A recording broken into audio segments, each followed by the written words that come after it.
하나님이 사랑하시는 비산동교회 성도님들, 지난 주일 평안하셨습니까?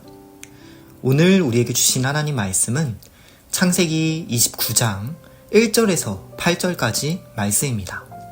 하나님의 말씀을 함께 읽겠습니다. 야곱이 길을 떠나 동방 사람의 땅에 이르러 본즉 들에 우물이 있고 그 곁에 양 세 떼가 누워 있으니 이는 목자들이 그 우물에서 양 떼에게 물을 먹임이라. 큰 돌로 우물 아귀를 덮었다가 모든 떼가 모이면 그들이 우물 아귀에서 돌을 옮기고 그 양 떼에게 물을 먹이고는 우물 아귀 그 자리에 다시 돌을 덮더라. 야곱이 그들에게 이르되 내 형제여 어디서 왔느냐? 그들이 이르되 하란에서 왔노라. 야곱이 그들에게 이르되 너희가 나홀의 손자 라반을 아느냐? 그들이 이르되 아노라. 야곱이 그들에게 이르되 그가 평안하냐? 이르되 평안하니라. 그의 딸 라헬이 지금 양을 몰고 오느니라. 야곱이 이르되 해가 아직 높은즉 가축 모일 때가 아니니 양에게 물을 먹이고 가서 풀을 뜯게 하라. 그들이 이르되 우리가 그리하지 못하겠노라. 때가 다 모이고 목자들이 우물 아귀에서 돌을 옮겨야 우리가 양에게 물을 먹이느니라. 아멘. 기도하겠습니다. 살아계신 하나님, 오늘도 우리와 함께 해주시고 말씀을 통해 우리를 인도해 주시니 감사합니다. 오늘 하루도 저희의 생각이나 저희의 경험을 의지하게 하지 마시고 변함없는 주님의 말씀을 우리 삶의 최종적인 권위로 붙들게 하여 주시옵소서. 예수님의 이름으로 기도드립니다. 아멘.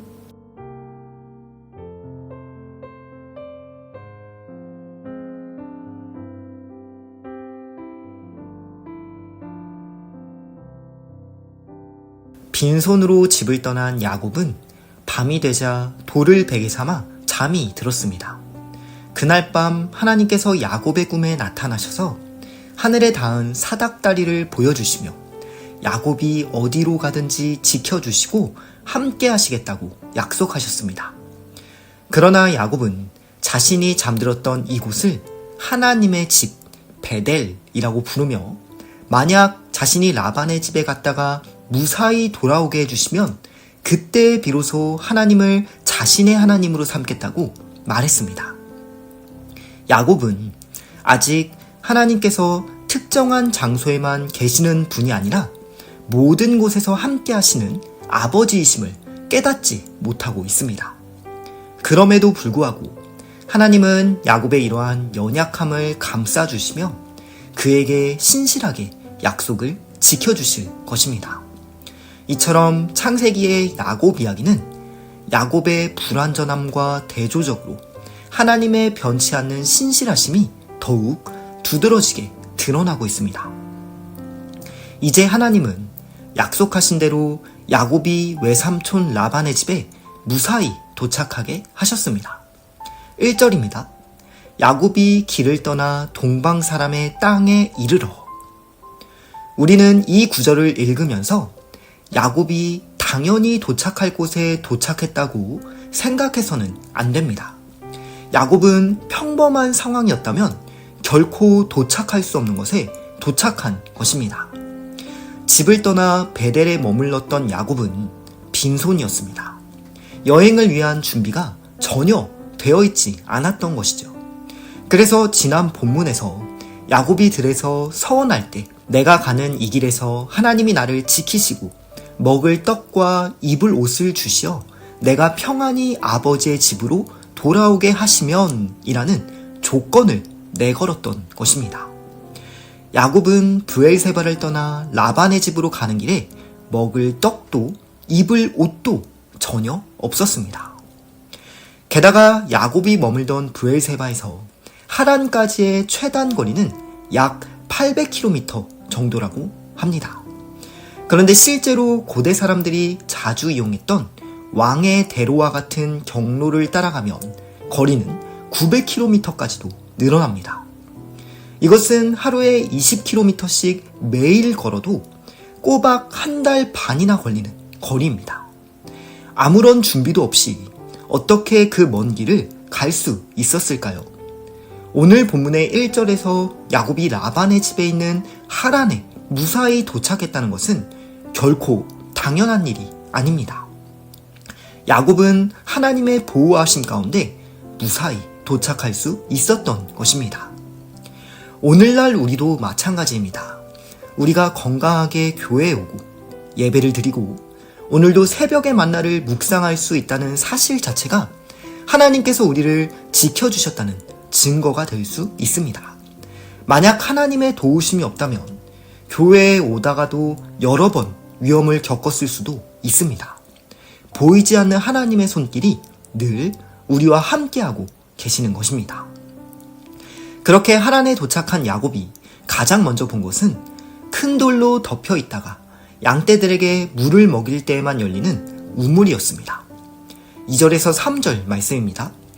본즉 들에 우물이 있고 그 곁에 양 세 떼가 누워 있으니 이는 목자들이 그 우물에서 양떼에게 물을 먹임이라. 큰 돌로 우물 아귀를 덮었다가 모든 떼가 모이면 그들이 우물 아귀에서 돌을 옮기고 그 양떼에게 물을 먹이고는 우물 아귀 그 자리에 다시 그 돌을 덮더라. 아멘.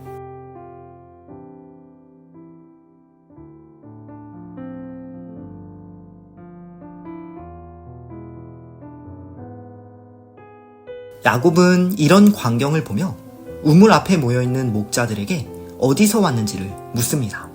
4절입니다. 야곱이 그들에게 이르되 내 형제여 어디서 왔느냐? 그들이 이르되 하란에서 왔노라. 야곱은 그들이 하란에서 왔다는 말을 듣고 나홀의 손자 라반을 아는지를 다시 묻습니다. 그들은 라반을 안다고 대답합니다. 5절입니다. 야곱이 그들에게 이르되 너희가 나홀의 손자 라반을 아느냐? 그들이 이르되 아노라. 야곱은 이어서 라반의 안부를 묻고 목자들은 라반이 평안하다고 전해줍니다.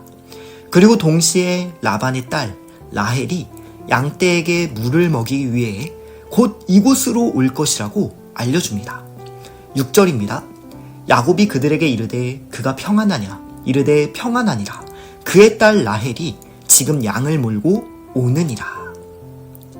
지금 이 장면은 야곱이 정확히 도착해야 할 곳에 정확한 시간에 도착했다는 것을 보여줍니다. 하나님의 섭리와 인도하심이 아니었다면 이런 일은 결코 일어날 수 없었던 것입니다. 그런데 라헬이 온다는 소식을 들은 야곱은 갑자기 다소 이상한 행동을 보입니다. 7절입니다. 야곱이 이르되 해가 아직 높은즉 가축 모일 때가 아니니 양에게 물을 먹이고 가서 풀을 뜯게 하라.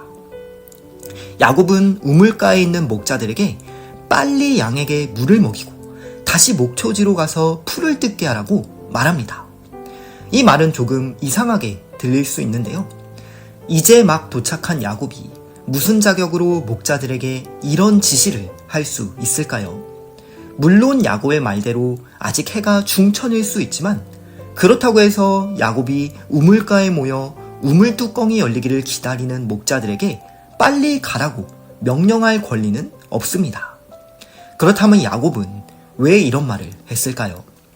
아마도 야곱은 라반의 딸 라헬이 곧 이곳으로 온다는 말을 듣고 뭔가를 계획하고 있던 것 같습니다.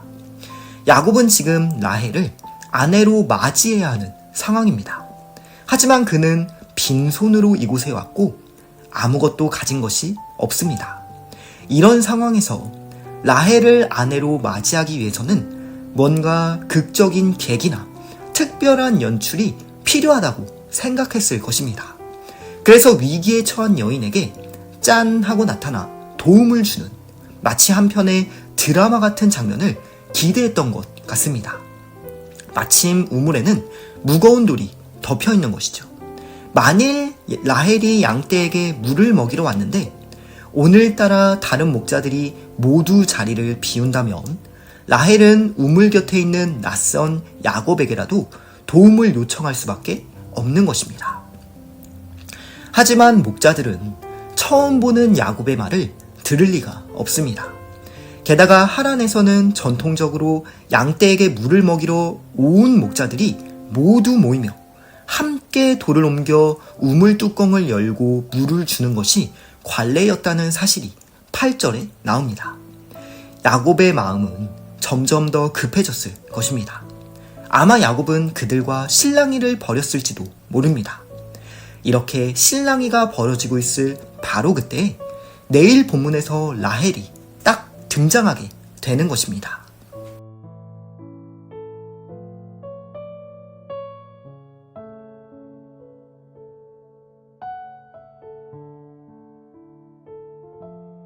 오늘의 본문을 보면서 야곱은 여전히 자신의 지혜와 꾀에 의존해 삶을 헤쳐나가려는 모습을 보이고 있습니다. 하나님께서는 약속하신 대로 야곱을 신실하게 인도하셔서 그가 있어야 할 곳에 무사히 도착하게 하셨고 꼭 만나야 할 사람도 정확한 시점에 만나게 하셨습니다. 그럼에도 불구하고 야곱은 하나님께 먼저 감사하지도 그 자리에서 하나님을 예배하지도 않았습니다. 하나님의 뜻과 방법을 구하기보다는 지금까지 해왔던 대로 자신의 꾀를 최대한 발휘해 원하는 것을 얻으려고 했습니다. 하지만 성경은 우리에게 분명한 교훈을 줍니다. 인간의 꾀와 술수에 의지하는 사람은 결국 더 지혜롭고 더 교활한 사람의 계략에 빠져 더 큰 어려움을 겪을 수 있다는 사실을 야곱의 전생을 통해 보여주십니다. 그러므로 우리에게 있는 최종적인 지혜의 권위는 오직 하나님의 말씀, 즉 진리의 말씀인 성경이 되어야 하는 것입니다. 야곱에게 정말로 필요했던 것은 언제나 인간의 꾀가 아니라 오직 하나님의 은혜와 그분의 은혜가 담긴 약속의 말씀이었습니다. 실제로 야곱의 일생은 이러한 진리를 배워가는 여정이었고 그의 이야기를 성경을 통해 듣는 우리에게도 이것은 마찬가지인 것입니다. 그러므로 우리 삶의 최종적인 지혜의 권위는 언제나 하나님의 은혜 그리고 그 은혜가 담긴 하나님의 말씀이 되어야 한다는 것입니다. 오늘 우리가 스스로의 생각과 경험만을 의지하는 것이 아니라 하나님의 말씀을 더 가까이 하고 하나님의 은혜만을 구하시며 하나님과 친밀히 동행하는 지혜로운 하루가 되시기를 축복합니다. 그리하여 우리 모두에게 모든 곳에서 함께 하시는 베델의 하나님의 은혜가 늘 가득하시기를 주님의 이름으로 축복합니다. 기도하겠습니다. 살아계신 하나님, 늘 우리를 신실하게 인도하시는 주님께 다시 한번 감사를 드립니다. 때때로 저희가 스스로의 지혜와 계략에 의지해 살아가는 어리석음이 있었음을 고백합니다. 이 시간 우리의 눈을 열어주셔서 오직 하나님의 말씀 속에 담긴 참된 지혜를 보게 하여 주시옵소서. 오늘도 우리의 마음과 생각을 주님의 말씀 앞에 굴복시키고 오직 하나님의 뜻과 하나님의 은혜로만 살아갈 수 있는 복된 한날이 되게 하여 주시옵소서. 예수님의 이름으로 기도드립니다. 아멘.